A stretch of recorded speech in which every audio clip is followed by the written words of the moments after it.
To your point, episode 10. We've hit double digits, and we're officially back after a few weeks hiatus.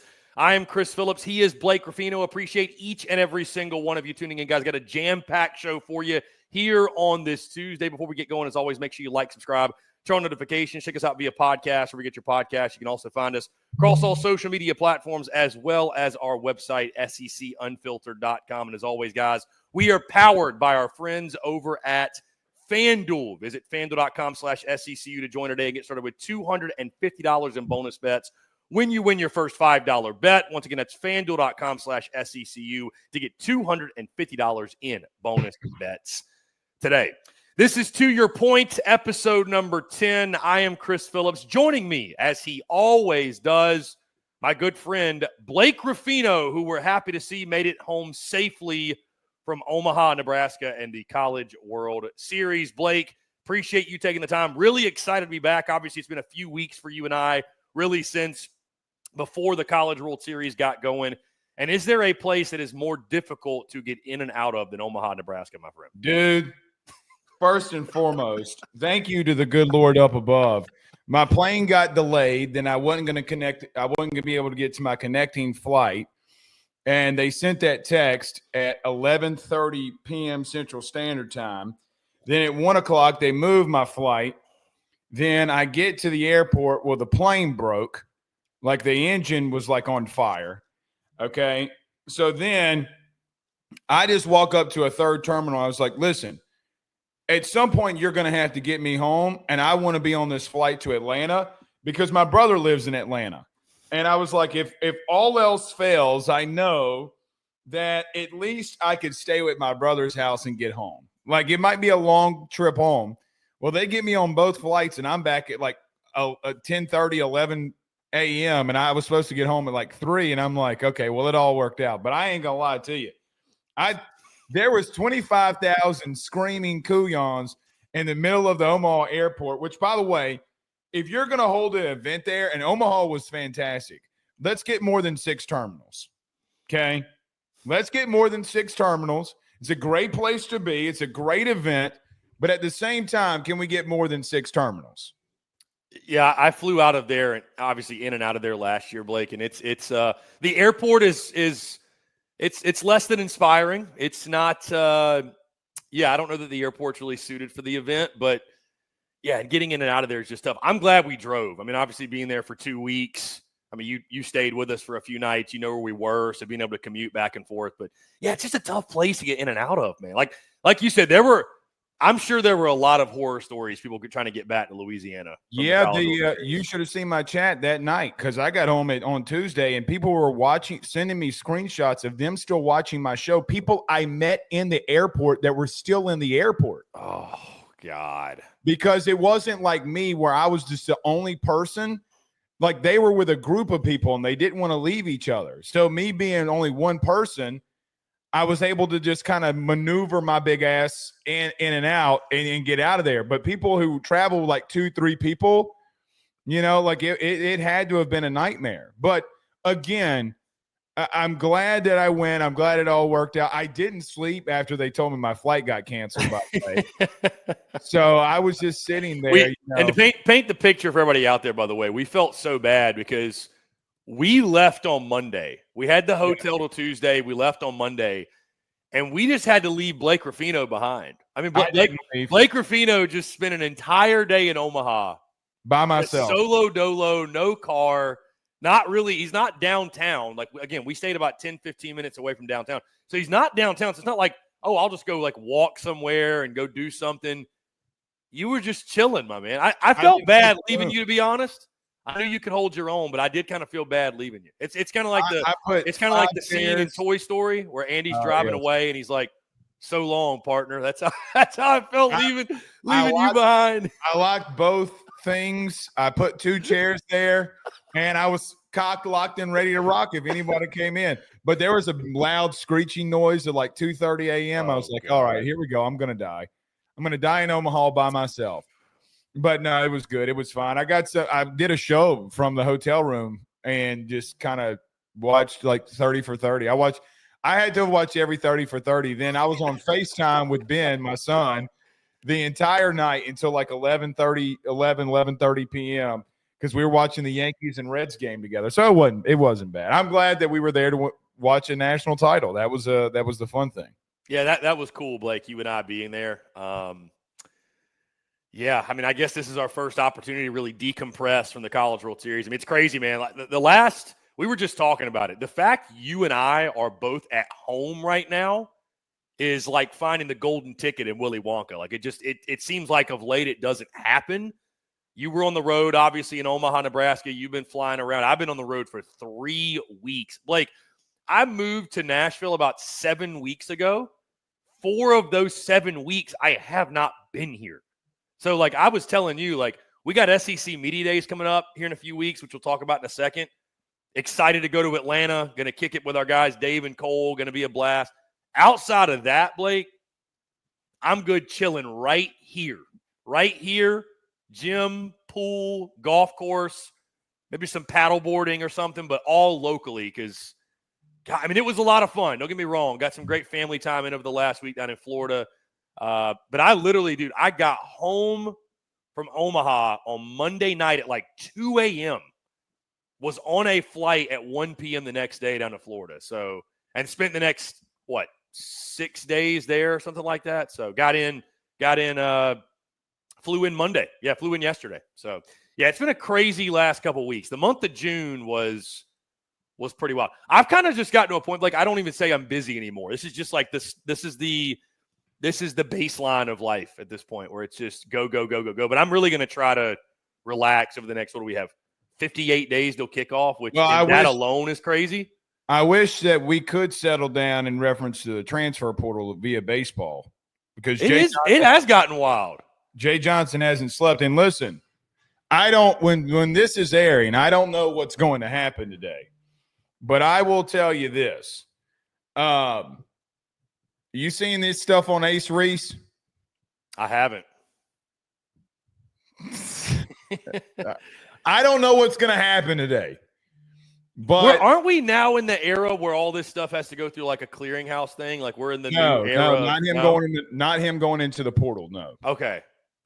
I mean, technically, yes, through Mississippi State, he has to clear it with Mississippi State to go into the portal and all that. And they could easily hold it. Okay. I don't think it's over, but you got LSU people, you got Texas people, you got Arkansas people, and you got it really coming from the Mississippi State people that think that Ace Reese might hit the portal. Again, we do not know. I think all of these big schools who have not gotten position players are waiting to see what Justin LeBron, if he makes a final decision, and if Ace Reese makes a final decision, what they are going to do. So I will just say this. I think shit's going to get interesting really quickly. I will tell you this. I have heard that there's been some hesitancy from kids entering the portal because of the clearinghouse. That ain't going to stop people. That ain't going to stop from people getting paid. So I would just say, the portal, yeah, we're home and it's good. But, every time I turn around, the SEC is getting another transfer in here, and good on them. Baseball is still living large. Yeah, I mean, and it's great for us, those that love college baseball. But it's so funny because you would think, for those out here tuned in, that and I think a lot of SEC fan base can relate to this. But it's just so funny, Blake, with LSU. Like LSU wins the national championship. We're in Omaha to witness it. Mere hours later, we are walking to the car talking about, hey, man, you think they can run it back in 2026? Like, what are I was making a joke, like, Blake's going to go live tomorrow and talk about top 5 things Jay Johnson, LSU baseball must do in the offseason and go back to back. I did it that night. It flips very quickly. The sites are already set, and that's obviously how Jay's mind worked, too, because I wouldn't be surprised. They just got another kid, Santiago Garcia. Lefty out of Oregon. Dude, there's a lot of big pieces falling there. Georgia's been tearing up the portal. Tennessee got that kid from Virginia. Was it Henry Ford, I think was his name? And Tennessee just got Landon Mack from Rutgers. So, which Tennessee needed pitching. Of course, 26 pitchers entered the portal from Tennessee. Crazy. They've gone a complete revamp there in Knoxville. How many of those guys do you think Tony and staff told to leave? There's no way they told all 26. Not all, but I think a good amount. Yeah, I would say probably half, probably 13. but like Ryler Smart, who committed to LSU, and Landon, last name starts with a M. God, why is it slipping me? But I don't think they told all of them. No, I mean, there's no way. Right. Now, I will tell you this, and we'll have these conversations when we get here. But the conversation becomes when you talk about Tennessee baseball going into January, which, by the way, I feel like you and I doing the show today comes full circle of January the 30th, and now we're at June the 30th, July the 1st. Me and you kind of kicked off the college baseball season with a pretty viral video, and then now we're here kind of recapping the season. But I do think it's for Tennessee's sake, though, Chris, did Tony overreact? You cut 26 dudes. If you let all of those dudes walk, and then you find yourself in the middle of or early parts of June, you find yourself really in May struggling on the mound with fatigue, brother, I mean, you got to let kids develop. I mean, you just saw what might be the number 1 overall pick in Cade Anderson go from a kid who could not throw a strike in the SEC that might be the number 1 overall pick. Like, so we'll see. But Tennessee, for what it's worth, to say all that, Tony out there recruiting, baby. I mean, come on, dog. You know Tony V going to be out there recruiting, but man, nothing is more wild to me than college baseball transfer portal. Nothing exists more than the chaos. Because, Chris, there's a kid from Utah Valley that might go in the portal that's like, oh, this kid can't hit the SEC, and then he comes in here and he hits 340. And you're like, this is baseball, buddy. This isn't football. Well, and we're part of the calendar, too, where the baseball portal news has taken center stage. Nothing happening, obviously, in the other 2 major sports. It is fun to see, though. I mean, it's, transferring's always been a thing in college baseball, but now it's at the forefront with the portal. Guys can go literally wherever, whenever. I mean, I'm not surprised, man. You knew LSU was going to reload. Tennessee, I'll be curious to see what other guys they add. I mean, you'd think that there's a, from people that I've talked to, you've talked to, but specifically I've talked to, I've been told Tony doesn't handle losing well. So, there's a fierce irritation to get back to, because even though they got to the Supers, again, it was a really, really rough season for them. So to get back to Omaha, get back to winning ways, no, the portal's been fun. It doesn't stop. But I will tell you this, Blake, as we sit here July 1st, and I know we had this conversation off air, and you said, you never really get out of this mode, which I get because you and Joe DeLeon do a great job, Ruffino and Joe show, covering college football nationally. Here, so it never stops. But I am, Blake, I'm officially in football mode now. I'm officially in football mode. I am. We've still got July 4th this weekend and everything. So I think I told you that typically for me, the date has always been like right after July 4th. That's when it really clicks. But now as the calendar flips to the month of July, we've actually got football in July. Teams will hit the practice field. We've got NFL preseason, if you care about that. Again, we got SEC Media Days in less than 2 weeks now. About 13 days. We'll be in Atlanta covering that, taking that all in. Yeah. Your boy's in football mode, man. I'm ready. Listen, if you thought my baseball takes were shit, get ready, baby, because football's here. Football's here, baby. I got quarterback rankings dropping within the next 24 hours, Blake Ruffino. 24 hours. Toughest places to play, top 10 games, predicted order of finishes. It's talking season. I love talking season. I mean, we get paid for talking season. You get paid for talking. Hey, listen, people can talk about talking season, but this is when we shine. This is content season is what this is. Well, it's like what we just said. Like in January the 30th, you and I had some pretty hot takes in reference to how the baseball season was going to go. Some people obliterated us. Some people agreed. And majority of the time, we were right on what we said. By the way, I mean, didn't you get 4 of the 8 correct on your Omaha picks, if I'm not mistaken? Yeah. 4 of the 8. Brother, if you get half of the field in baseball correct, you pretty much know what you're doing. And I mean, we're kind of like gamblers, Blake, when it comes to content. I would say, like, you hit 60-65%, you're doing really well. The problem is on social media, it's the 35% that gets the light shown on it with a spotlight. Right. 65%.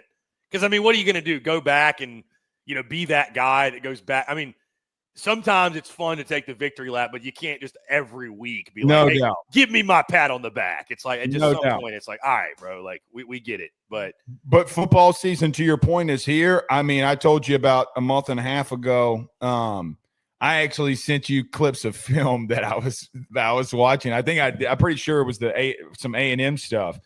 I mean, it's here, man, and I feel like that you can't. For me, in the way that I try to do things, and it's not for everybody, but the way that I try to do things is I don't feel comfortable coming out here on camera and not watching a shitload of stuff, right? And so we're here.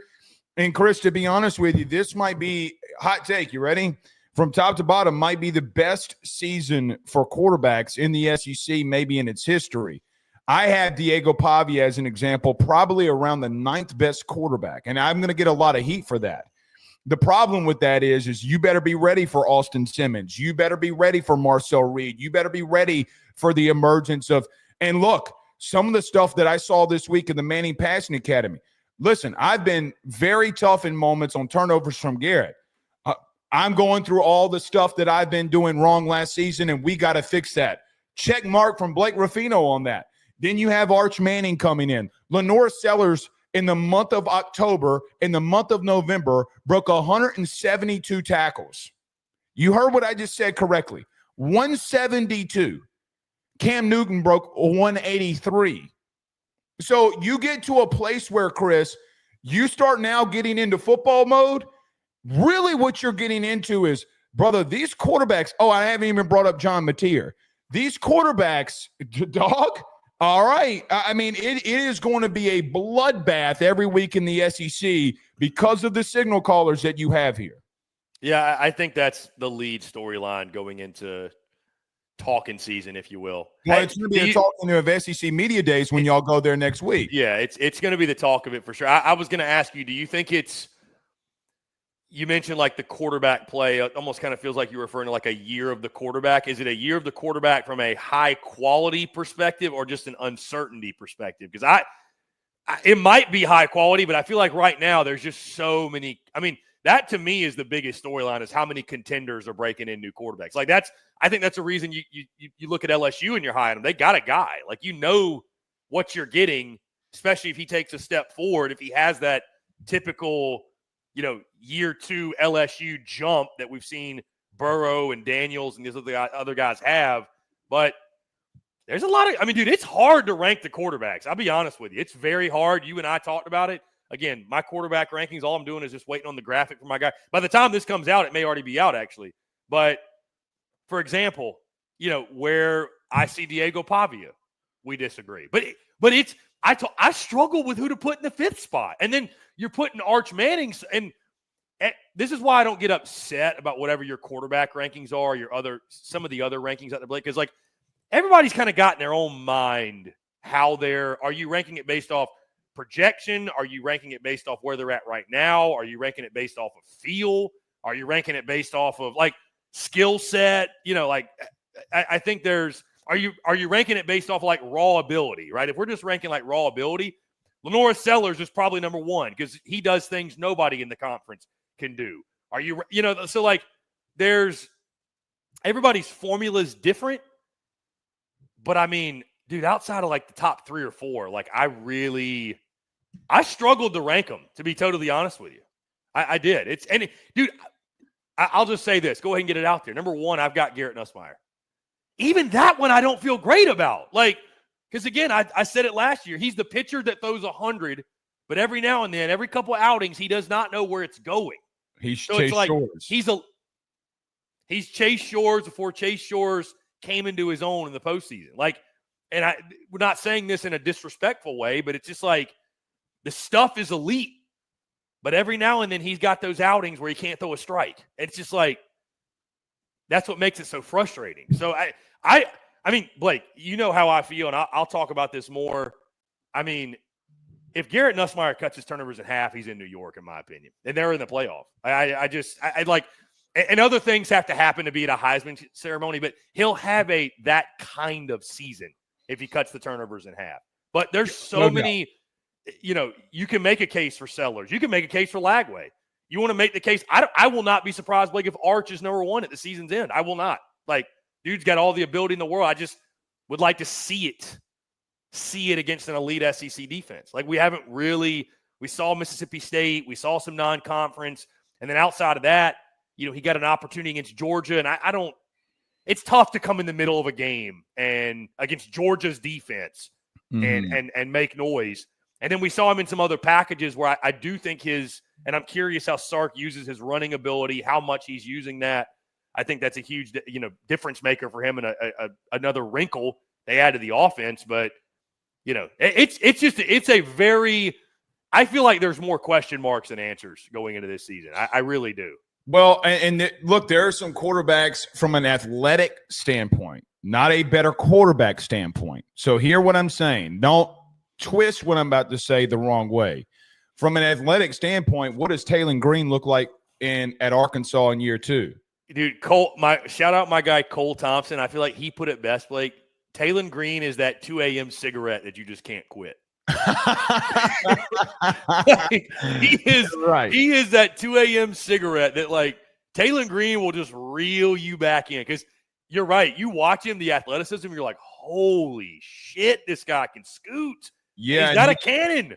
He can scoot. He didn't have a lot of how do I want to say this? He didn't have a lot of talent on the offensive line last year in reference to what he could do. If he's better in year 2, again, from an athletic, hear me, from an athletic standpoint, I am taking him over some of these dudes. Like, I am taking him from an athletic standpoint. Pure athleticism. Pure athleticism. That's a different quarterback ranking than if you just do, like, if correct. You just do a quarterback athleticism ranking, that's a totally different list. He might be number 1. Totally different list. He may easily be very number 1. But it just comes down to, Chris, even if he's the 10th, 11th best quarterback, good Lord. Yeah. Like, good Lord. So you get to a place where, and I know that he's gotten a lot of big time pop at Oklahoma. John Mateer, like, I don't think that people fully understand. Chris, I covered college football all of last year. In Washington defensively, stay with me. The Washington Huskies were the number 1 secondary in the country for most of the season. Elite. Insanely elite how good they were in the secondary. John Mateer whipped their ass. And you're talking about, SEC. Okay, that's fine. The Big Ten's got good teams too. And that secondary was really freaking good throughout. Think about this from a statistical analysis standpoint. They were better than Texas. And Texas has played in the SEC. Texas played probably the easiest schedule outside of Georgia in the SEC a year ago. So, again, the storyline is there in the SEC. It is quarterbacks galore. I mean, Zach Calzada at number 16 sounds good. I mean, like, that's all good. But, Chris, we talked about this last night on AYS. Going into the season, no quarterback has a QBR below 65. That means it's middle of the pack. It's never been there. And you expect DJ Lagway, who had 57, to progress. I'm not putting that on DJ Lagway, okay? The law of averages will be better for him. So, again, you get into a situation where, hot take, you could have 2, 3, 4, 5, 9, and 3 SEC teams that beat the shit out of each other. And so when we talked about playoff and AQs and all this other Rudy Poo stuff of should this Big Ten team get in here or this team or that team get in there, Chris, they're not facing off against John Mateer in week 7. It doesn't exist. So you just get to that place where there is no league with better quarterback play right now than the SEC. If Taylor Green is not a top 10 quarterback, but he's at 11 or 12, good luck. Good luck. Marcel Reed, good luck, buddy. Like, I had Taylor Green number 8. If that's the 8th best quarterback. You know why? Middle of the pack, right in the middle. Because, again, at times he's electric, and at times it's very questionable. So, yeah. Not that all these guys don't have that, but yeah, I mean, it was tough. I'm like, what do I make of Marcel Reed? I don't. I think Marcel Reed is going to surprise some people. You think he's going to pop off? I don't know if he pops off, but he popped off against Florida. He popped off against LSU. He won the game versus Arkansas. What else did he have to do? Connor Weatherman got benched. I mean, by the way, he led them to the red zone against Texas twice, and they couldn't score. It wasn't. He wasn't the reason. They kept trying. Mike Elko ran his hand into a wall trying to play physical versus that front seven, which was so stupid. And what are we doing? Yeah, so, I was in that end zone because I went to that game, obviously, Blake, last season. That was that end zone where the last stop where they just tried to run up the middle like three. You're like, what are you doing? Right. Like you're going into the teeth of the defense. You're doing what they want you to do. Look, you know it takes a lot for me to come out here and give an Aggie props. That kid can move it. I mean, look, okay. I mean, again, if he's 8, 9, 10, 11, it does. If that's the floor of the teams in the SEC that you face, good luck. Good luck. Blake, on the note of quarterbacks, did you see that EA Sports dropped their top 20 quarterbacks? I did. Hey, listen, I'm just going to tell you, your guy Garrett tied for first at 92 overall rating, which interestingly enough, there's not a quarterback rated over 92. Thought that was interesting. There's not a team, by the way, in EA college football not rated over 89. And like, how is that possible? And Bama's the top-rated team? Now, listen. I will say, Bama should be in the college football playoff, Blake. They should. With that roster, they should. If Ty Simpson's worth a damn, they should. Peyton Manning said he was the best overall thrower at the Manning Passing Academy. By the way, speaking of quarterbacks, that's another one we didn't talk about. Yeah, didn't even mention. We didn't talk about Gunnar Stockton.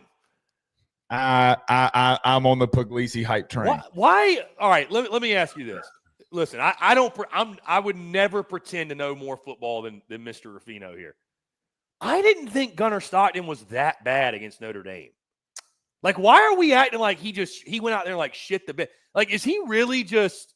I think it was the way that he threw, the inaccuracy, the non-command of the offense. He looked a little unsettled at times. I'll give you that. I'll give you that. And he got sacked a lot. He didn't understand pressures. There was a lot of things that he didn't understand. Like, let me give an example here. Remember when Austin Simmons came in versus Georgia? Yes. Trust me, I was there. Yes. It's why I told you I love his game. Like he was the field general out there. Yes. That's the difference. Now, I love Gunnar Stockton's toughness. I mean, Makuba, I thought he was dead. I'm just going to be honest. I thought he was dead. He's got a lot of toughness. Took him out. But again, you get there. And so you're talking about Bama, and to go back to there, you're right. They should be a playoff team. Can they overcome some of these situations? Is Ty Simpson a better fit at quarterback for them? Chris, can they run the football? Does Kalen DeBoer have a will to run the football? I do think that there were times last year where he got a little too cute, and it bit them in the ass. So, but hold on now. We're talking about the best overall team per EA Sports. We're not talking about them being a playoff team. Let's separate the two. They said that they're the best overall roster. Yeah, I don't know about that. You know, like, I don't know if they're the best overall roster. Chris, they got a lot of talent. I mean, they got talent at every single level, but they got things that they got to replace along the offensive line. Booker's not there. Remember the bowl game versus Michigan? I know that they do. Yeah. Oh, trust me. Again, I was at that one. Okay, they got bullied. They got manhandled. So, I will say, I wonder how that game looks without Jalen Milroe pissing down his leg, essentially. But it wasn't. I mean, yeah. They did get bullied, though. I'm not taking anything away. I'm not taking nothing. Well, away they got. I mean, they just physically got bullied. They got bullied up front. Chris, a walk-on quarterback. They couldn't stop a walk-on quarterback. I mean, like, what? Blake, do we get back? What do you make of the convos about, like, do we get back to Bama striking the fear in people? It's like, you got to play Bama. Like, is that gone with Saban? It's not gone. It's not gone from me. I mean, it's not gone from the team that there will always be an LSU Bama. Yeah, we got PTSD. Right. Massive PTSD. It is different, I think, with DeBoer, though. I do. I mean, it was more like, are you scared of Bama Or I should say, are you intimidated by Bama? Or were you No. intimidated by Saban? No, That's really what. Yeah, I'm not intimidated by Bama right now under Kalen DeBoer. I don't think anybody should. I mean, Chris, they lost to Vandy. Bro, they got boat raced by Oklahoma. Right. Dude didn't throw the football. The Vandy loss is the one everybody points at. The Oklahoma loss was an ass whipping. Was absurd. Absurd. Yeah, and it showed a lack of depth, right? And that's the part where you didn't have defensive linemen that you could rotate. The linebackers, you had some injuries. Again, you're talking about best overall roster. Chris, Oregon, Ohio State, Georgia, Texas. They've recruited better than anybody and haven't had the transfers out. Here's the God's honest truth. There is no roster. There isn't. No, and I don't care what happens to the University of Texas this year. There is no roster from top to bottom more talented than Texas. It does not exist. Chris, their front seven might be the most elite front seven in the SEC that we've seen since that Georgia team. Of course, they're returning guys that had double-digit sacks that didn't start for them last year, who are still in the second tier of this team.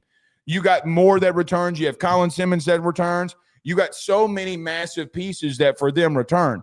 There's no way for me, Blake Ruffino, that you look at a team in the SEC and you don't say Texas is the number one team from a talent perspective.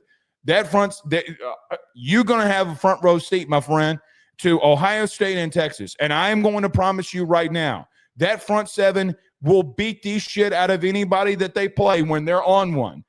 So when you're talking about overall talent, nobody's got it like the University of Texas right now. No one. Yeah, I'm excited. You mentioned we're going to have a front row seat. We have announced, for those who have not seen yet on social media. Blake, I just couldn't help myself. I got home from being out of town for 3 weeks. I was like, let me chill. And I'm like, the calendar flips to July 1st. I'm like, this feels like a good day to announce the next big road trip. We are headed to Columbus for Texas, Ohio State, week 1, stop number 1 of 15 plus, I should say, with the playoffs, with hopefully, and I think so, a national championship. But hard to pick a better one, Blake. Hard to pick a better stop than Texas, Ohio State. Thank you for not going to Clemson in LSU, by the way. Thank you for not going Clemson. Thank you. Why thank you? Because just in case some shit pops off again. Well, listen, I told you, Blake, listen, there's a lot of people. Let's go ahead and get out in front of this. There's a lot of you out there that are accusing me of being a closet LSU fan, an LSU homer. Number one, I would tell you, go down to the Bayou for a couple weekends or just one weekend. Go hang out with some Cajuns. Go eat the food. Go drink the drink. You'll understand where I'm coming from. Listen, it's hey, you win the national championship, you show us love, we'll show. I always say you show us love, we'll show you love. LSU fans showed us an incredible amount of love in Omaha. If you watch the vlog, like you saw that. LSU fans, Blake, have got a great way of, especially like with the vlog or content or whatever, taking whatever it is and making it about them. So it essentially turned into an LSU vlog, which that made me happy that LSU kept winning, because I was like, God, if they don't win, like a lot of this content's just going to have to be deleted because it won't make a whole lot of sense. You know what I mean? Like, right. They're not in it. But Poppy! Luis Hernandez saved your content, baby. He did. A big booty Latina comes in the clutch yet again. What did your wife going to say with two Latinas? Oh, God. But yeah, if I was just going to say, Blake, if I went to LSU Clemson, they would really start being like, oh, damn, he really is just a straight up LSU fan at this point. Yeah, so, but also, too, I've been to Clemson before. I will say this. I will not be surprised if LSU Clemson is the best game of week 1, if it's the best game of the day. You know, night game at the other Death Valley in the Palmetto State, Klubnik versus Nussmeier, Dabo versus Kell. I mean, just pick your storyline. You got tons of them.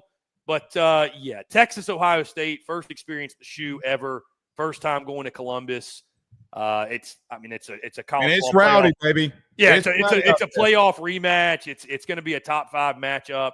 Arch Manning's first big start at Texas. I would assume you would probably know better than I would, Blake, because I haven't. Yeah, it's his first start. I was going to say on the Ohio State side, I haven't done a deep dive on them probably like you have, but Julian Sayin, I'd imagine He will be their quarterback. Look, we can get into that if we need to. I mean, I'm excited. It's going to be a bloodbath. It's going to be a bloodbath. My bad.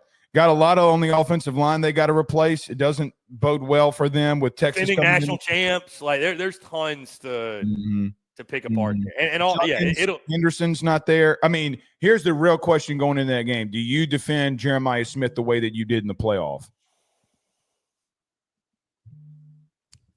That's the question. I mean, because he is Megatron 2.0. He is a dog. Thank God you got 60 days to figure it out. Oh, I bet you they've been figuring that shit out. They're more than 60 days. More than 60 days. Yeah. I kind of wonder what the welcoming is going to be like for us, for SEC Unfiltered. I mean, because I will. So a lot's happened over the last few weeks, Blake, including the SEC Unfiltered store starting to pop off. We've dropped SEC Handsome hats. They're coming. I've already got the design. I'm actually this week going to be uploading them. Our friend Daily Joy, by the way, crushing with the SEC Pretty hats, SEC Pretty merch.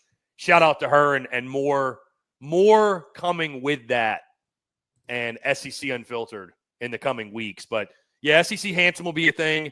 I've also got another drop I'll send you after this, just kind of the design that I'm curious your thoughts on. But anyways, we've got the point I'm making is the SECU hat, We've got those on the store now over at secunfiltered.store. We've got the team colorways.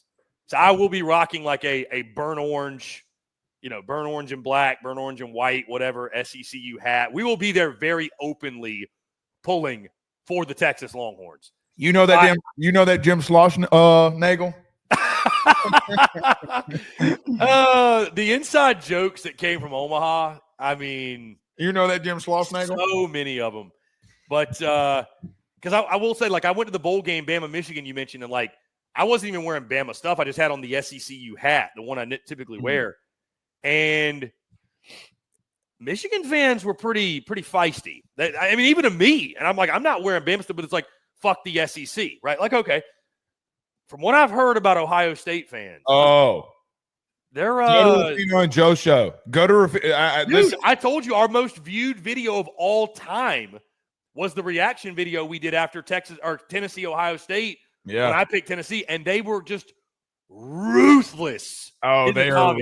No, listen, they're great for content. I can't wait to preview that game, predict everything that comes with that game. I'm glad we're going there. Can't wait to explore Columbus. Plan, Blake, will probably be to get up there Wednesday or at latest Thursday. So we've got some time to kind of bop around. Also, Corso's last headgear, Corso's last college game. That's going to be a very fun weekend. And I don't love that it's at noon, but we get the big noon kickoff. We'll get a great game, and then we'll have the rest of the day to watch every other game, party, tailgate, hopefully after a Texas W. But the best thing that Ruffino and Joe show has ever done, was I came out after the Ohio State-Michigan game when they lost and said, listen, they're about to go on a run here. They're about to go on a run. Y'all better – all right, y'all keep talking that stuff. They're about to go on a run.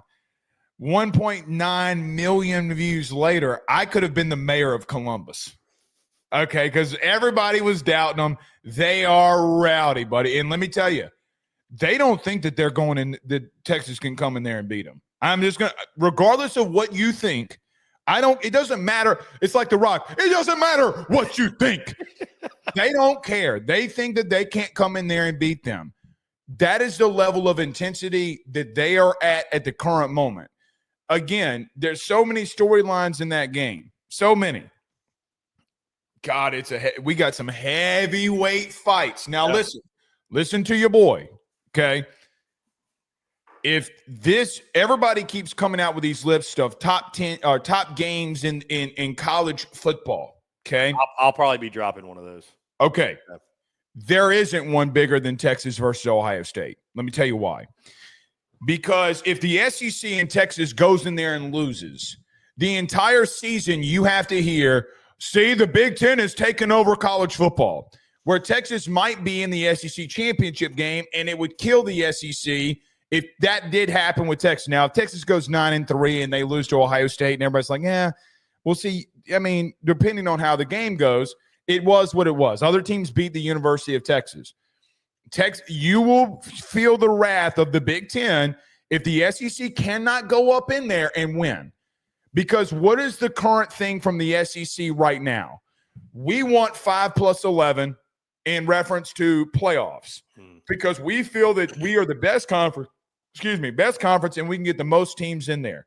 Go in the Big Ten and lose. Go to Ohio State and lose. I'm telling you, all right. It's Chris. I'm already seeing it. We do this. I do this 365, and now we cover other stuff. And I'm not saying we don't.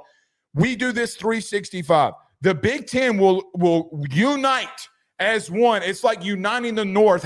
# Jon Snow. Okay, the North will rise, and you will hear that all football season. From the SEC standpoint, I promise you, LSU can go into Clemson and lose. It doesn't change anything. You cannot go into Columbus and lose and that narrative not be there. And you know what's going to happen if Texas wins. Yeah, you got 2 on us. You got 2. We're back. And that we're back. We're back.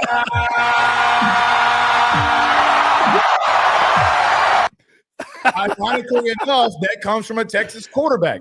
I am telling you that from an early playoff, because everything that's going to happen in the conferences is going to happen in the conferences. This will determine where people, if Texas goes into Ohio State and beats the shit out of them, then what? If Ohio State beats the shit out of Texas, then what? It's a huge game for perception. Yeah, it's a massive game for. And listen, when it comes to the playoff selection committee, I don't care what anybody tells me.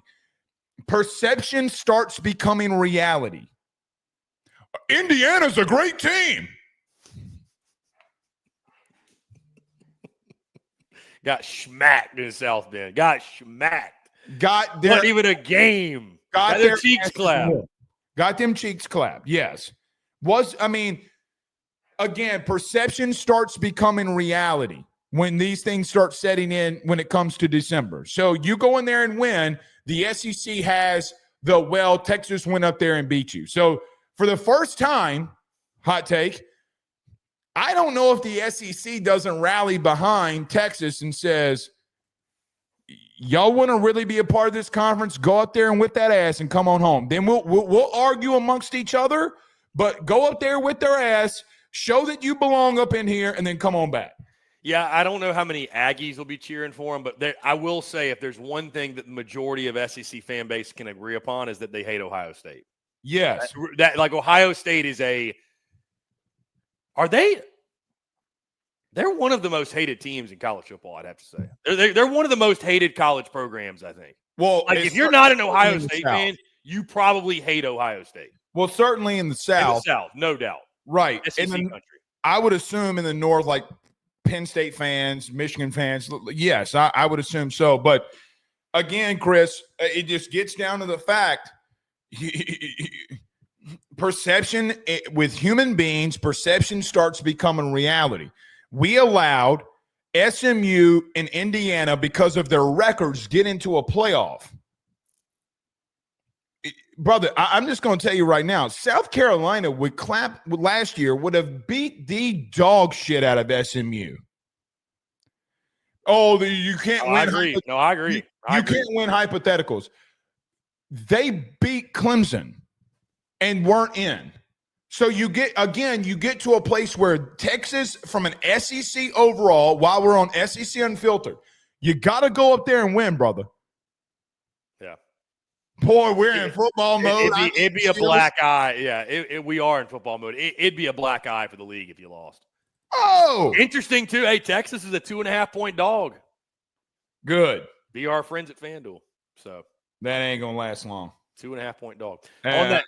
2.5. Hold on. I'm going to FanDuel right now. Blake, on that note, by the way, perfect segue. As always, guys, let's get it out of the way. Brought to you by our friends at FanDuel. Again, the wait is over. Baseball season's here. Football season will be here very, very soon. We will have a new ad read, by the way. But for now, baseball season's finally here. You can start the season strong on FanDuel, America's #1 sportsbook, because right now, FanDuel is celebrating the return of baseball by giving new customers $250 in bonus bets if your first $5 bet wins. FanDuel's got so many ways to get you in on the action, from hits to steals to homers. They got a lineup with all your favorite bets, or if pitching's more your thing. FanDuel's got a deep bullpen of bets from strikeouts to shutout innings. So when you place your first bet, it can be on almost anything, and if it hits, you'll get $250 in bonus bets. Guys, like I mentioned, MLB off and roll. Obviously, we're in the summer months, but Major League Baseball is rocking and rolling. Guys, football is going to return literally this month. If you're a sicko like me, maybe you're throwing in some preseason, NFL preseason bets. Get your college football bets in now. Everything you can think of with our friends at FanDuel. Whatever you do, just visit FanDuel.com/SECU to join today. That's FanDuel.com/SECU. Make every moment more with FanDuel, official partners of Major League Baseball. Like you said, Blake, I mean, it's list season. It's like it is football season, though. We have – go ahead. No, keep going. I mean, it's football season. Okay. We're here. We forgot to do the most important thing. I had a really good friend yesterday go to Twitter and say, what would you do? Would you let your best friend yes. punch you in the face for a national championship? I know what your answer is, Blake. So really my only follow-up question is, the question was, would you punch your best friend in the face for your team to win a national championship this season? My question to you would be, who is the friend that you could sucker punch out of the blue without any explanation that they would understand after the fact? Joe DeLeon. It's not good. I am taking a crop like my name is Jorge Soler, and I am going full out because of all the shit I've taken from Notre Dame fans. I've taken about BK. BK can't win the big one.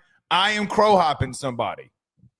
I would take a bamboo stick in the back for a national title. If LSU wins it all, we might need to get that. The Bayou would become unhinged. Because you might got need a to get baseball one and football, it would be unhinged. No case of Fireball is safe. No shirt around Ed Orgeron's safe. On that note, Blake, too, as we talked about the tour, we're starting to put it's officially SEC Unfiltered Tour planning season number 2. We will be making a trip to the Bayou. And I'm thinking, again, everything can change. You know, I had some instances last year. There's a reason I don't release all the dates ahead of time, because a game that looks really good in week 10 right now may not look as good, and there may be somewhere else we want to go. But feeling pretty confident, Blake, that LSU A&M will be our Baton Rouge trip. So you've been around LSU fans twice in your life at an extended period of time. Well, three times. Okay, 3 times. The Ole Miss football weekend last year. Tennessee baseball weekend this spring, and Omaha. Yes. There will be no more level of petty that you see come from the Bayou when the Aggies come into town. It does not exist. I'm just going to go ahead and tell you, it doesn't exist. The SEC pitted LSU and A&M when A&M came into the SEC and didn't have Texas to play. They pitted LSU and A&M against one another. And LSU people didn't take that well. Neither did A&M people. After what happened last year, the Bayou will be they are ready for that one, my friend. I try to go to the most toxic environments, man. That's what I'm looking for. It was either that or the Florida game, LSU Florida, which I've been told that one will also be. LSU and Florida has been a long. That to me, can I just be honest, Blake, is one, like, I don't understand really why that's a rivalry. Yeah, because of Spurrier, LSU knocking them off in 1998, and then you have Saban coming into town. And then Saban beating Florida, okay, and then Saban losing to Florida when they win a national title. And then basically for 2 decades, LSU getting dominated by Florida and then coming back and kind of taking hold. And the Booger McFarland, Kevin Falk, LSU has arrived moment, and you just played them. And then really where it was is because LSU and Florida with Tebow. Yeah, those were iconic games. Those were iconic. LSU winning national titles, and Florida would turn right around and win a national title. Then LSU would come right back and win one or be in it. And then you got into a situation where you had Les Miles who did a fake field goal with the behind the back ball falls on the ground. You pick it up. Delahousse gets the first down. I mean, it just had so many chaotic situations. The Jaden Daniels game from 2 years ago. And then this past year where, Jaden Daniels' entire jersey and cleats and helmet is in the College Football Hall of Fame in Atlanta because he broke a record for passing and rushing yards in a single game from one quarterback. So I think that Florida, you talk to guys like Jacob Hester, who I would love, you should have Jake on this show. He could tell you more about his hatred because he scored a touchdown in 2007, a game that I was at, by the way, with Brandon Taylor, who would get number 18 after Jacob Hester, by the way. We're at the game and Hester scores, you go for it on fourth downs and you get it from Hester every single time, then the touchdown. It's not necessarily a toxic rivalry. It's more of this being on the field, and we just Chris, as long as I've been alive, in the 35 years that I've been alive, I could probably name 20 games where it came down to a final possession where Florida and LSU swinging at one another, and we're like, oh, thank God. God, that's such a good team, or God, we just got out of there. And the purest rivalry that LSU has, purest from on field, and probably for Florida too, has been LSU, but then LSU goes 8-2 against them the last 10 years. And it's kind of flip-flopped, and LSU's like, we got you back, bitch. And then so that one there. But I will tell you, man, there is not a week. If you go down the SEC schedule, getting away from LSU, there's not a week in the SEC where, for me humbly, that you don't look, and there's just not some big-time games that you can look at that are going to determine playoff seeding. I mean, it even starts in week 3 if you want to get to it. So again, it's just all of these teams. I mean, it's going to start meaning so much now. Blake, I don't want to spoil it, but I mentioned the tour, the second week of the season. Nothing's 100%, but I will tell you that the arrow is pointing from Columbus, Ohio to Norman, Oklahoma, for another SEC Big Ten matchup. Back-to-back weeks for your boy, SEC versus Big Ten. You get to a place. And by the way, it'd be my first ever trip to Norman. First ever one. Well, you get to a place where you got Ohio State and then Michigan.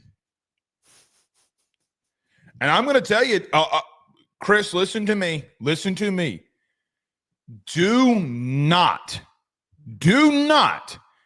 look at Michigan and say, oh, well, they didn't do all right. Okay.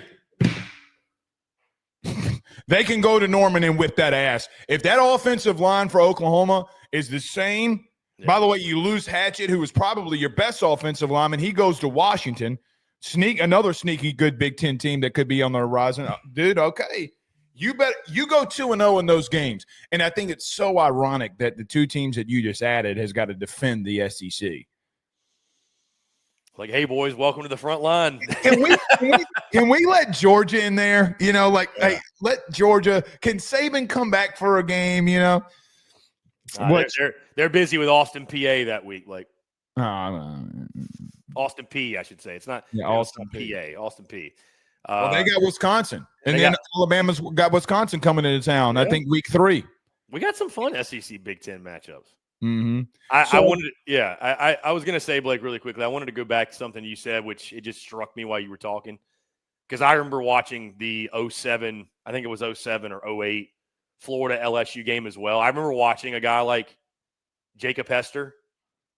And I was going to say, like, how – and you mentioned get him on the show. We've had him – we will definitely have him on again, but we've had him on the show.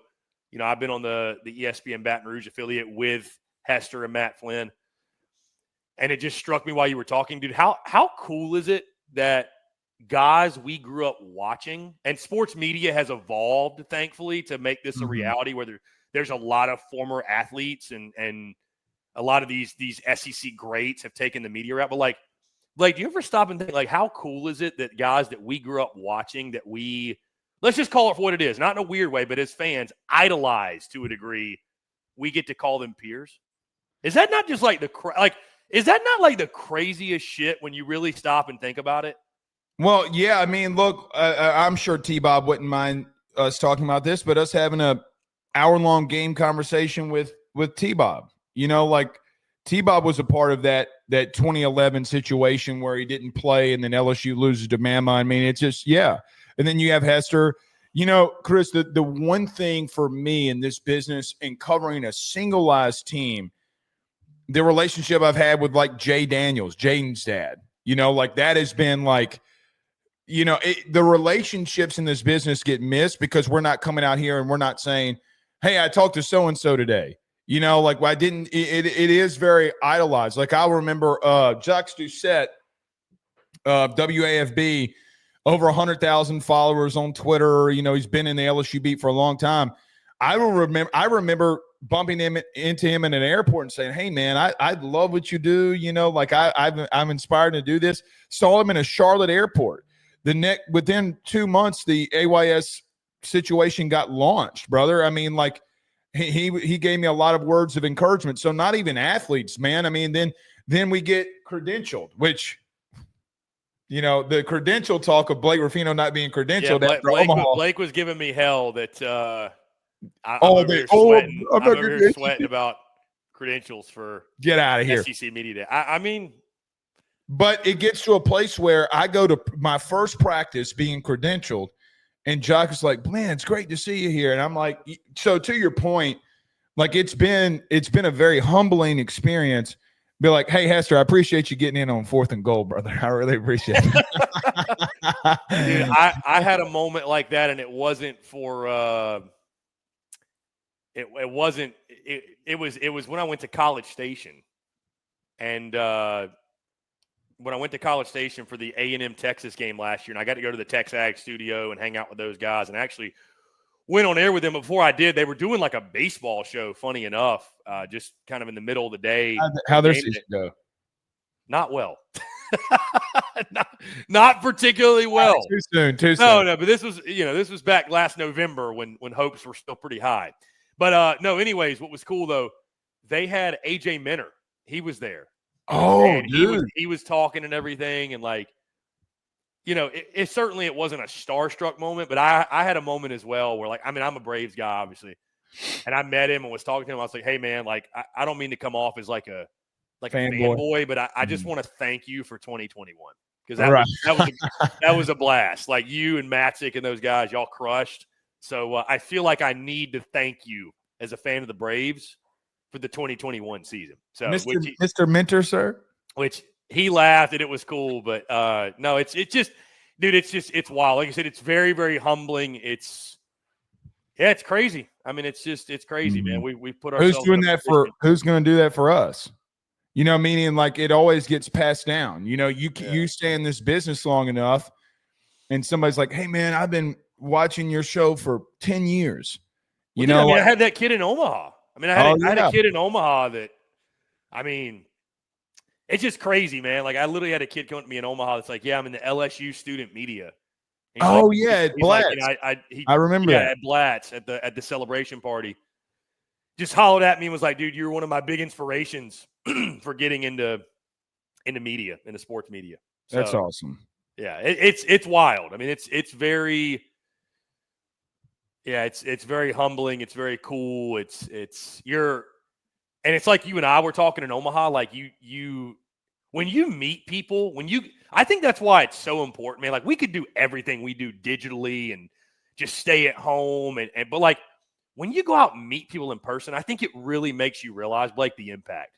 Because it's like you said, like people are always watching. Even if you do a video and it doesn't, or you do a live and the numbers maybe comparatively aren't as, like, bro, you never know.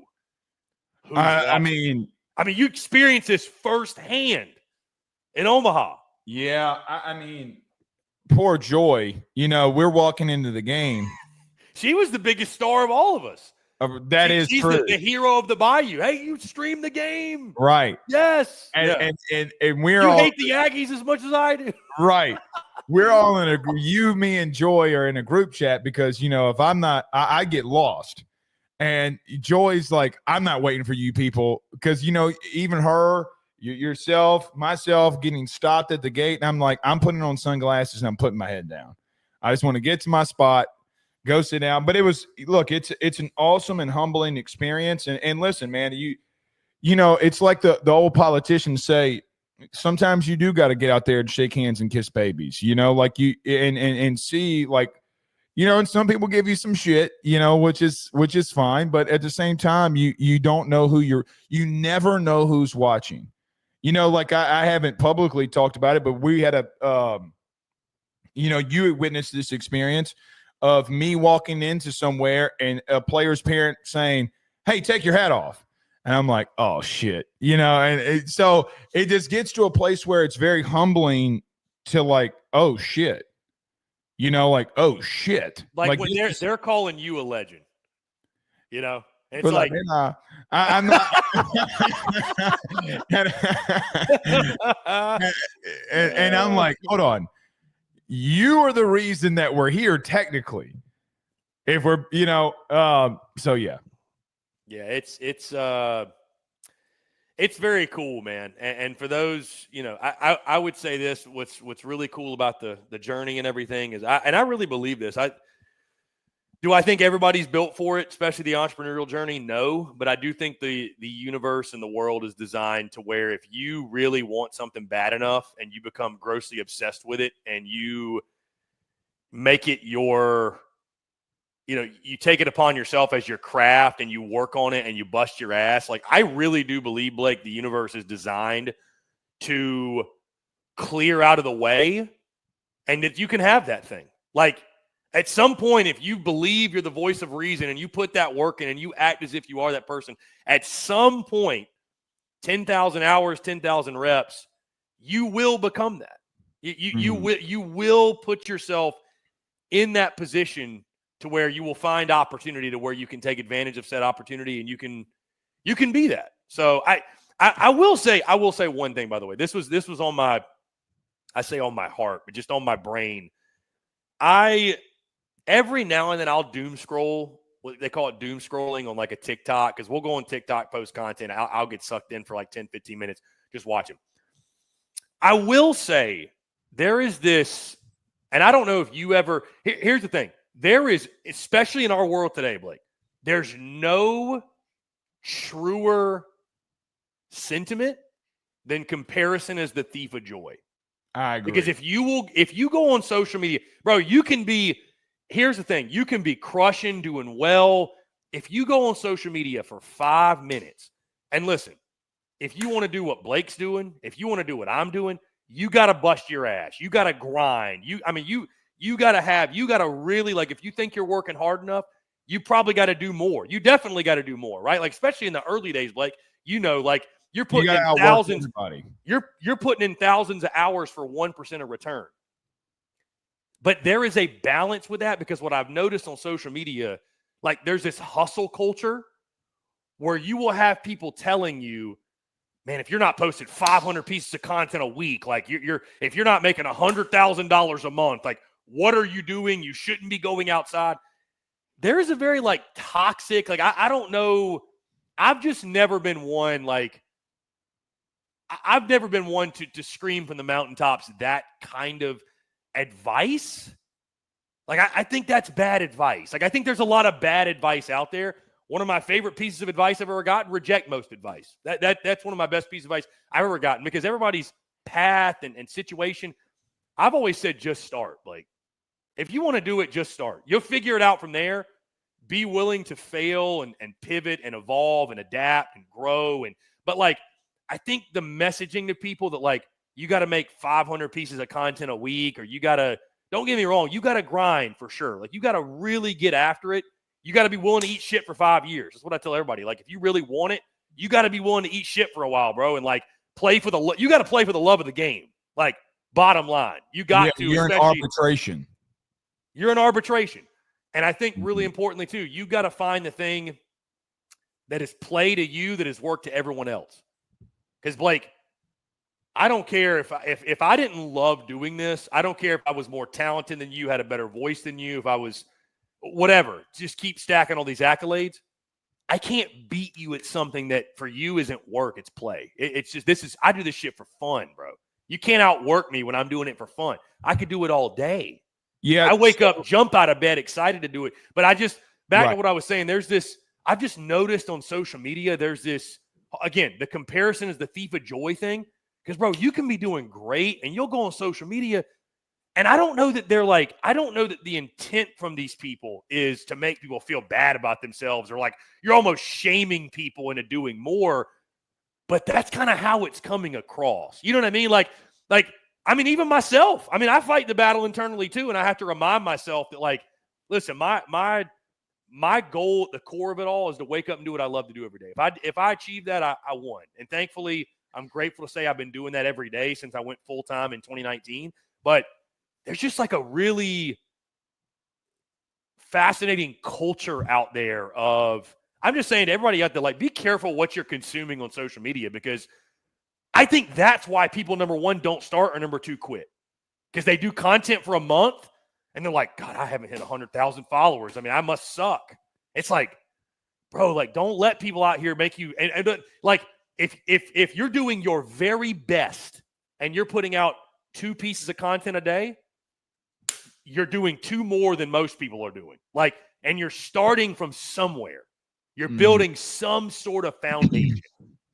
You know what I mean? So, I think too, it's like, I told my brother this because he was asking about like doing podcasting. I'm like, look, dog, I love you to death. You're my brother, but you better be a son of a biot if you're going to come up in here. Like, you got to roll.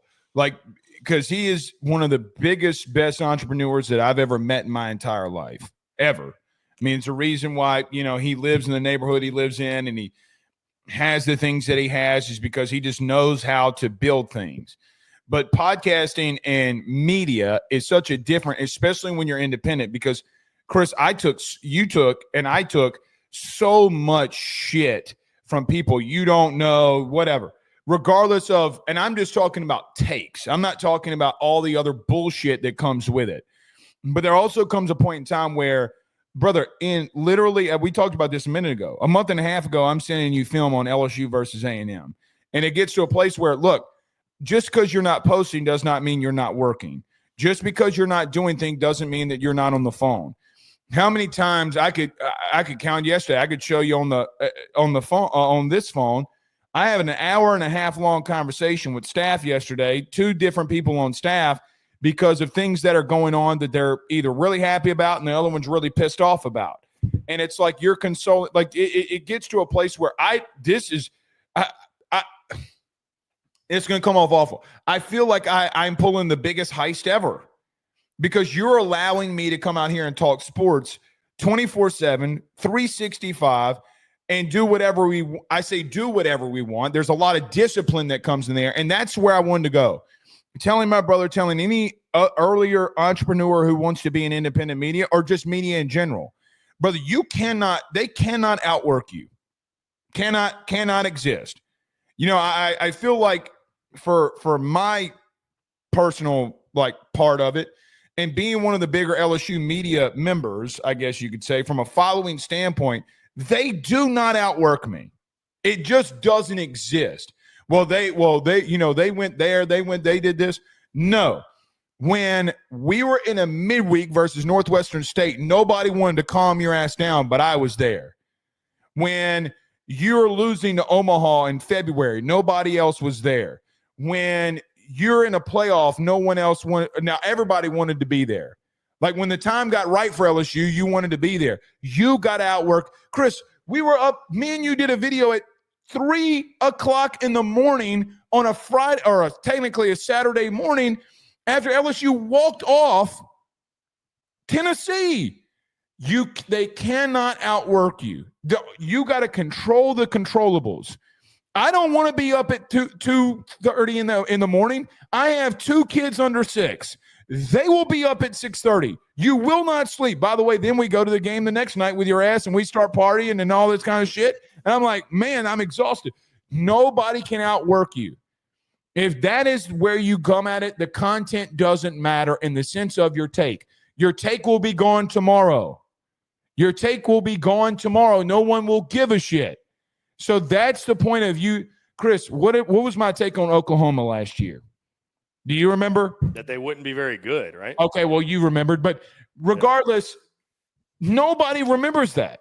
Yeah. Like, nobody's going to remember that. Outwork them, and then it will come. And I will tell you, like, I mean, it just comes in waves, man. I mean, from a Ruffino and Joe standpoint, it just gets to a place where you're just like, hey, man, we're just having fun. And people liked us having fun. We kind of just did it to do it, and then it just took off. Again, you get to a place where you can't let people outwork you. And listen, to any young media member, I've only told one person no to be a guest on their show. One. And it was for weird reasons. Invite people on your show. Let them retweet it. People aren't going to big league. I mean, people big league me, but I'm not going to big league you. Blake, you only have two things in life, your balls and your word. And if you have the balls to stand on your word, good things are going to happen. That's just going in Montana. That's it. I mean, that's it for real. And in this media space today, man, like, I mean, you and I see it all the time, right? Like, guys are getting cut left and right that do great work. Chris Phillips. My God, yeah. I mean, that's a whole other deal. That's a whole other deal. My guy. Oh. Yeah, it's you got to work. I mean, you got to work your ass off. I mean, listen, thank God it's hard. Thank God it's hard. Yeah, you know, I got deceived, Chris, because the first video I ever did on AYS got like 100,000 views, and I'm like, I'm like Lizzo. I'm a bad bitch, you know, like and then I couldn't crack 1,000 videos, and then dude, really a year later, I was like, man, I've given it a year, and then something happened. Yeah. I think it's just me being real, just like, hey, man. Well, people think the line graph of success is like this. It's just like just like a straight line like this way, but it's really like this. It's like what is it called? Bell curve, like this, and it shoots up like that. I thought this is like when you're stacking. I mean, and yeah, it's zigzag too on the road to success. But I'm saying like it just. Like you're putting in, like you're laying all that groundwork, and then when it pops, it really starts to pop. No, like it really starts to pop. Well, for example, it's compound interest. It's compound interest. It's like anything else. Well, it's like I told my wife the other night so we were.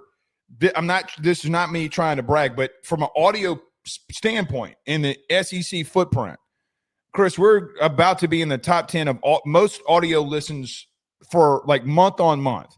Okay, so how does that happen? I don't know.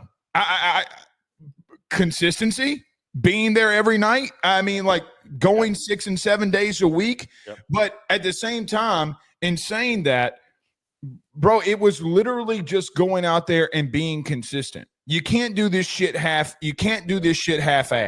Yep. You do this shit half-assed, no one's going to give a shit. Yeah, I'd rather if I was like when I'm hiring somebody, I'd rather take somebody that's got C+ ability but A+ consistency than the reverse.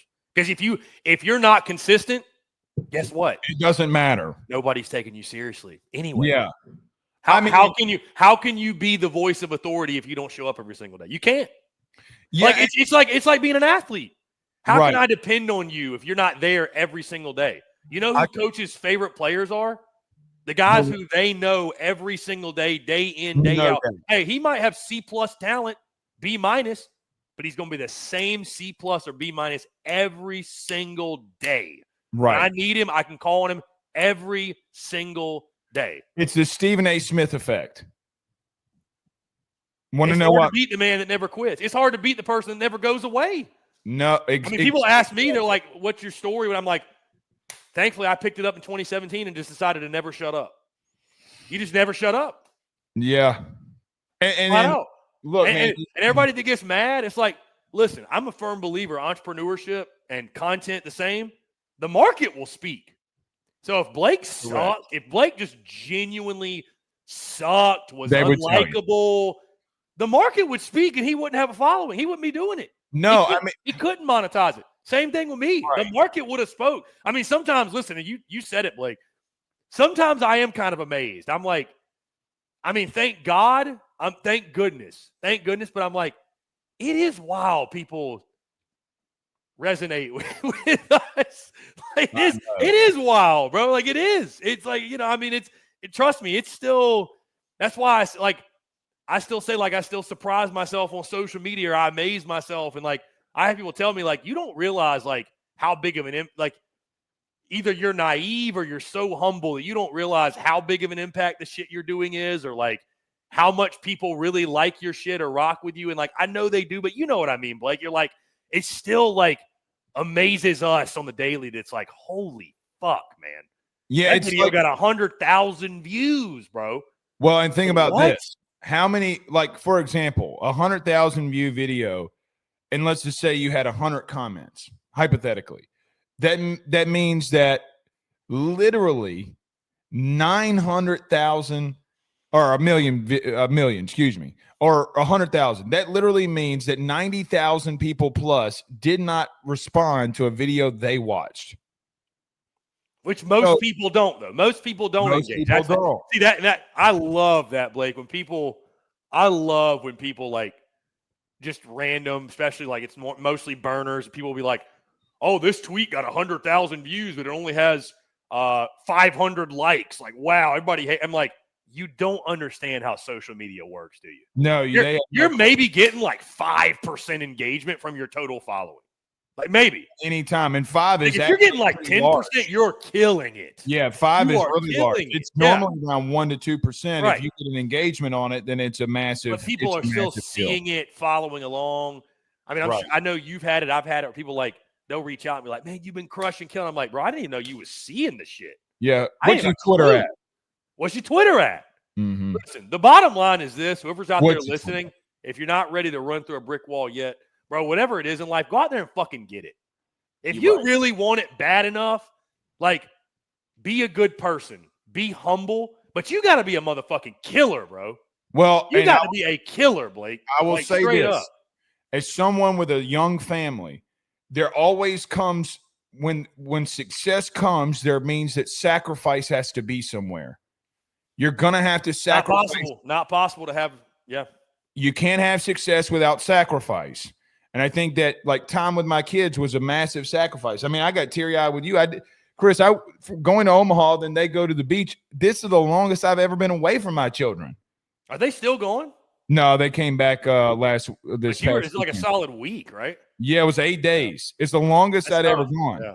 I mean, so again, you got to sacrifice something that might be dear to you. Hey, man, you might not be able to go out to the bar with your buddies. You might have to sit on your couch and watch the game and then do some content behind it. I mean, Blake, this is probably going to sound like maybe minor to you and I, but there's a lot of things I feel like I don't know what this says about me, but I'll deem them as minor or deem them as this, but like they are actually major. I just try to like downplay it. But like, I mean, even like look at us. Bro, we did Friday night spikes every Friday night during the college baseball season. Like, were there some nights that we wrapped up at 9:30, 10, and I still like had a night? Sure. But like, bro, most people, they couldn't even fathom some shit like that. What do you mean I got to do something on my Friday night? Now to us, that's, again, it's play. It's fun. Right. I'm like, bro, I'd have it no other way. But to the common person, that's a sacrifice. What do you mean I can't go get blackout on Saturday at the football game? What do you mean I got to make content at the game? What do you mean I got to stay home and do a reaction to the game? I want to go out there and get okay. Well, if you want a unprecedented result, you're going to have to do some unprecedented shit. Yeah, right. Well, that's why people are like, why aren't you at football games? I'm like, well, did you see the Florida post game? I mean, I kind of felt bad having you in Omaha. Not for this. I mean, you got to see your team win a national title. Yeah, but like, don't feel bad. I know what it means to be. Well, no one understood those post games. Right. Like, I get that. Right. No one understood the sacrifice. That was that was a sacrifice. No one understands. Again, thankfully, LSU made it worth it. Oh, definitely made it. If they would have lost, I would have fucking DDT'd somebody. I mean, but it was definitely worth it. But it comes to a part where, Chris, as an example, you know, it's not just one thing for you as an overall arching thing. You have 16 teams that you're responsible for in your coverage. 16. Now do 132 of them sons of bitches. Okay, then do one centric that you got to know every waking brother. You got to know the parents' names.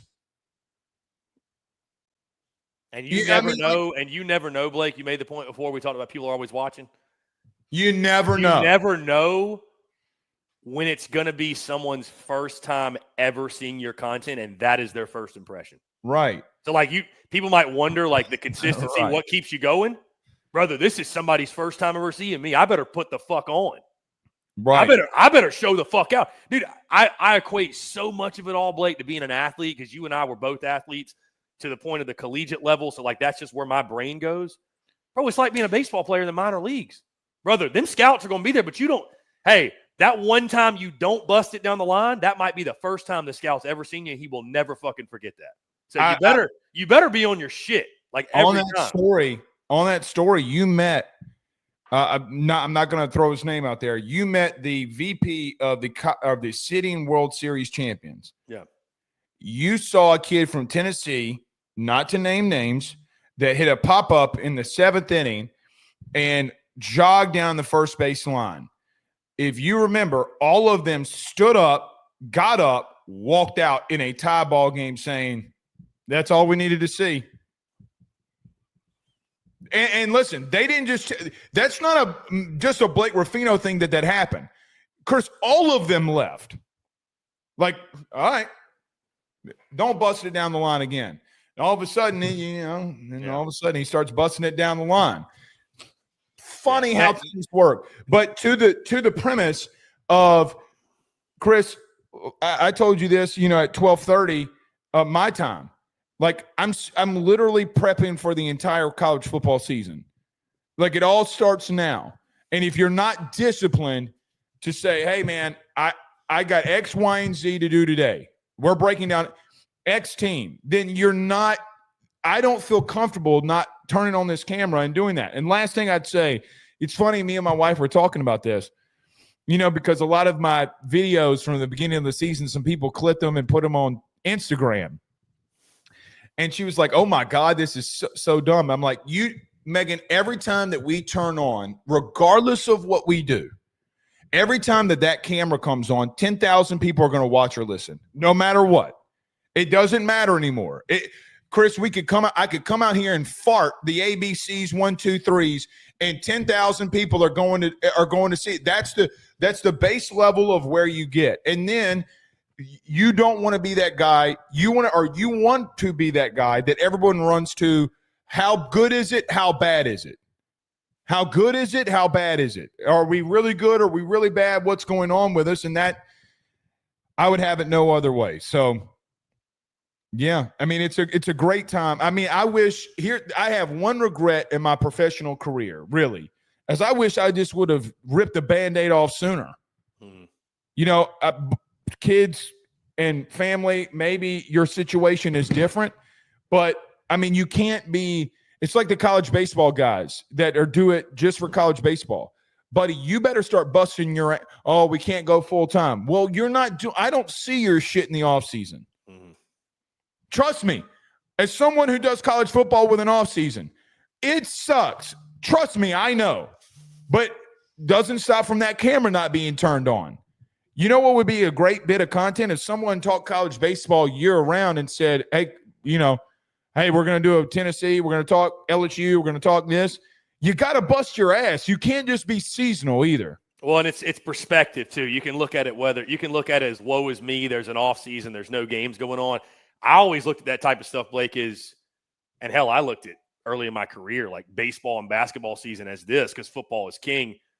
I was like, this is my opportunity to flex my muscles as a content creator, as a creative.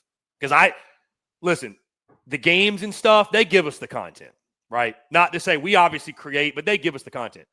Brother, the off season's fun because it like talking season's fun because like I get to see what's up my sleeve and how creative can I get? How many different channels, how many different angles can I hit this from? You know what I mean? Like it's not as easy in the season, but it also gives me the opportunity to differentiate myself. I'm not just leaning on I have to read a box score to have content. And I mean, that's, you're not this way either. Like it's not box score banter with us. I mean, dude, look, like, listen, as silly as it probably seemed to a lot of people, like, bro, I'm at Disney drinking around the world. That's not SEC related, but it's just something I wanted to do and try to relate to people on a human level. Like, and I've gotten way more to that content, which no SEC teams were playing. Right. When it's I was just going to say, it's one of the reasons, and we could go all day, obviously, but it's one of the reasons, like, we're on this show is, I mean, I firmly believe, like, listen, like, if you're starting an entity, everybody's talking about, to a degree, the same shit. The more you can separate yourself on the human level and be relatable and be like, hey, person A and person B both are talking about SEC football, but I'd really enjoy drinking a beer with person A. They're probably going to tune into person A. I mean, and if they don't, so be it. Like, different strokes for different folks. There's different people out there for everybody, but like, you gotta have some personality and some flair and some charisma. And yeah, I mean, I've always looked at the offseason, man, as an opportunity to separate yourself. And just, again, like, I've always looked at what we do, Blake, as truly a creative act. Like, I think it's art. And that's weird probably to a lot of people in the sports media space. I'm saying, like, in the traditional sports media space, I don't know. That might sound kind of woo-woo to them, but I've always looked at it as an artistic act. Like, brother, there's games being played, and, like, again, that does give us, it's our subject matter. But, I mean, I think we wake up every day with the opportunity with a blank canvas to create this content. I mean, dude, I try every day because I've got a bad habit of, like, I'll be thinking about recording, to your point, of Blake Ruffino, and I'm like, I'm going to say this, and I'm going to do this. And I try to remove all that and go in totally blank and just let it organically come out. Just whatever happens. It's an artistic act, man. Like, you just, you can't let the paintbrush, let the stroke happen organically and let the masterpiece build itself. You know what I mean? I'm like Mr. Coach Klein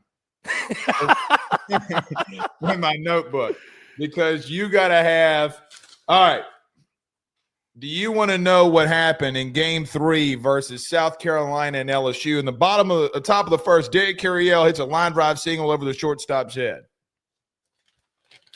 It's all there. Do you want to know what Tommy Tuberville said about NIL?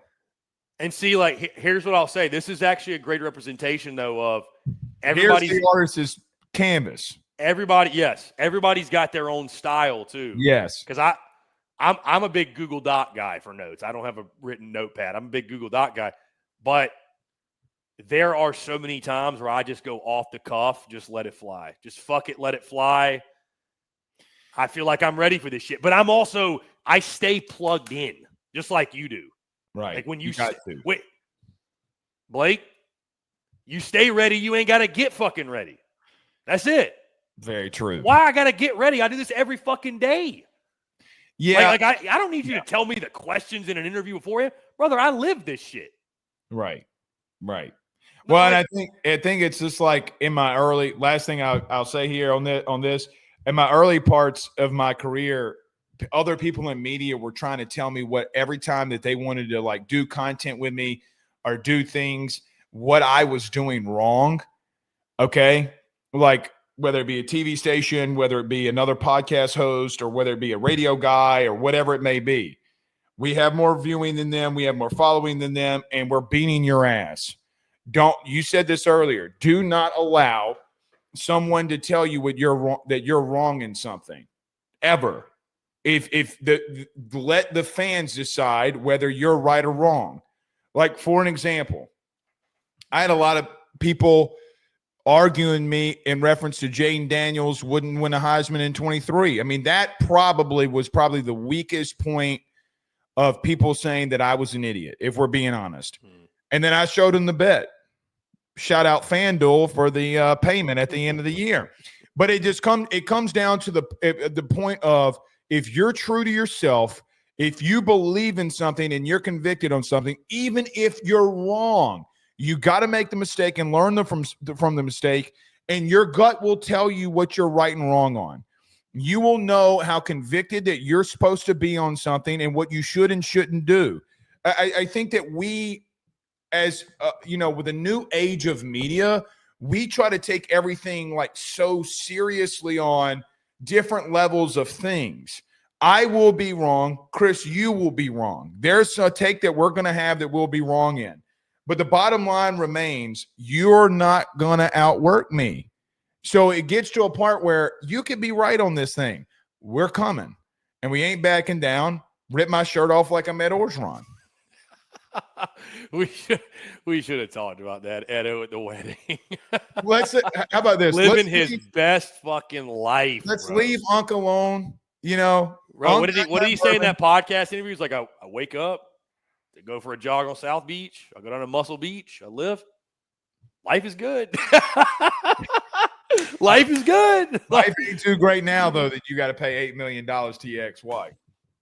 Oh, I missed that. Yeah, the settlement, he's got to pay $8 million. So all at once or over like a?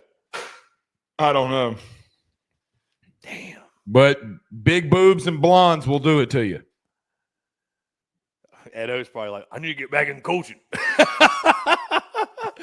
New defensive line coach at Ed Orgeron. I got to make back this 8 somehow. Jiggly. Oh, shit. Golly. God. I love Coach O. I mean, I hate that it ended, but yeah, you know, it is what it is, man. Well, Blake, I want to say, man, I love you, brother. It's always great talking with you. I'm very grateful to be surrounded by someone so like-minded. I feel like I'm right there, arm in arm in the journey with. And you know, I'll leave with this. It's never been. It's extremely hard to win, but it's never been easier because of some things you said.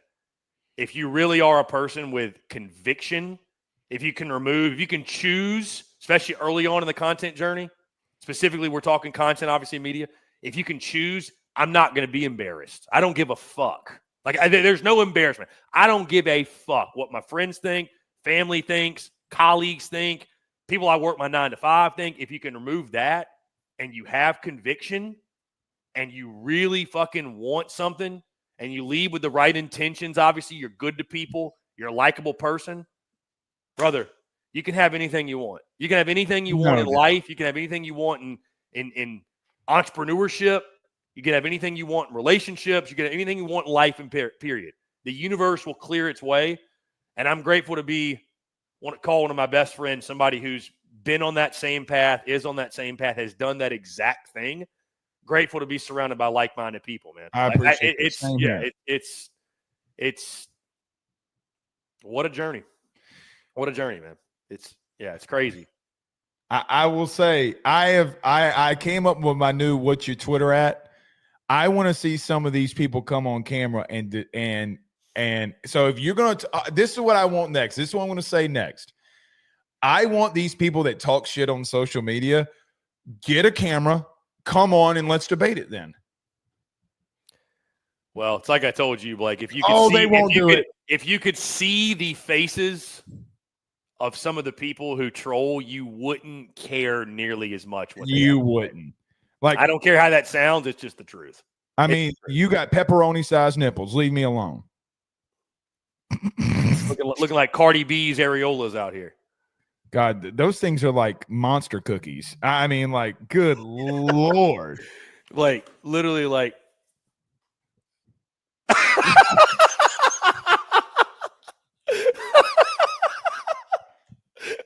I think that's a good place to end this.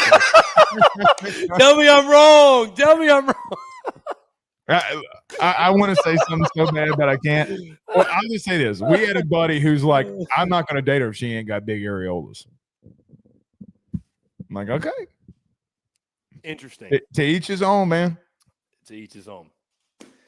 That's it. Blake, literally. Dude, yeah, that's a good place to put a pin in it. Again, if you take anything away from this, football season's fucking here. We'll talk a lot of SEC media days next week because yours truly going to be on the road in about 2 weeks or so. We're in football mode. College baseball, tip of the cap to you for delivering as you always do. The LSU Tigers won the national championship. That was a great season, and thank you to all those who engaged and interacted with the baseball content. And to your point, throughout the baseball season as well, where, to your point, was born. Always grateful for those that love college baseball because we know it's a niche thing and it's special and it's different. The fact there's an audience out there that loves it, loves SEC baseball. We can't say thank you enough, but we're in football mode. Football's here. And finally, whatever it is you want in life, man, go fucking get it. Don't let anybody tell you can't have it. No doubt. End of the day. So he's Blake Ruffino. I'm Chris Phillips, guys. As always, this is To Your Point, episode number 10 in the books. Make sure, as always, you like, subscribe, turn on notifications. Check us out via podcast if you get your podcast. You can also find us across all social media platforms as well as our website, secunfiltered.com. For Blake Ruffino, I'm Chris Phillips. This is To Your Point. We'll catch you all next week. Peace.